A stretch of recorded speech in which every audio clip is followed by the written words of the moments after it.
YS Jagan ప్రభుత్వంపై బురజల్లే క్రమంలో టీడీపీకి సెల్ఫ్ గోల్ పడింది. మండల్లో సచివాలయ భవనాల తాకట్టు అంశంపై బదులివ్వకుండానే సభ్యులు ప్రశ్నను ఉపసంహరించుకుంది ప్రభుత్వం వెల్లడించింది. ఎల్లో మీడియా తప్పుడు కథనాలను సాక్ష్యాలుగా మండల్లో చూపిస్తే పరువు పోతుందని భావించి ప్రభుత్వం వెనకడుగు వేసింది. వైఎస్ జగన్ ప్రభుత్వం రాష్ట్ర సచివాలయ భవనాలను తాకట్టు పెట్టేసిందంటూ మండలిలో టీడీపీ ప్రశ్న వేసి సెల్ఫ్ గోల్ చేసుకుంది.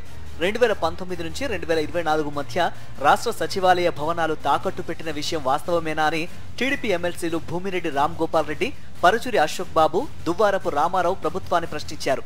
దీనికి సీఎం చంద్రబాబు తరఫున మంత్రులు మండలిలో సమాధానం ఇవ్వాల్సి ఉండగా సభ్యులు ప్రశ్నను ఉపసంహరించుకున్నారని ప్రకటించారు. శాసన మండలిలో ఈ ప్రశ్న పోస్ట్ అవడంతో ప్రభుత్వం ఇచ్చే సమాధానం ఆధారంగా అనుబంధ ప్రశ్నలు వేయడంతో పాటు గత ప్రభుత్వంపై బురద జల్లడానికి వీలుగా టీడీపీ ఎమ్మెల్సీలు సిద్ధమైనట్లు తెలిసింది. పైగా ఆ పత్రికలో ప్రచురించిన తప్పుడు కథనం తాలూకా ప్రతులను సైతం వెంటబెట్టుకుని వచ్చారు సభ్యులు. అయితే ఈ ఆరోపణలు అవాస్తవమని ప్రభుత్వం మండలికి సమాధానం ఇచ్చినట్లు తెలుస్తోంది. దీంతో టీడీపీ నేతలు ప్రభుత్వ పెద్దల గొంతులో పచ్చి వెలక్కాయ పడినట్లయింది. ఈ అంశంపై యథావిధిగా సమాధానం ఇస్తే తమ పరువైపోతుందని ప్రభుత్వ పెద్దలు భావించారో ఏమో.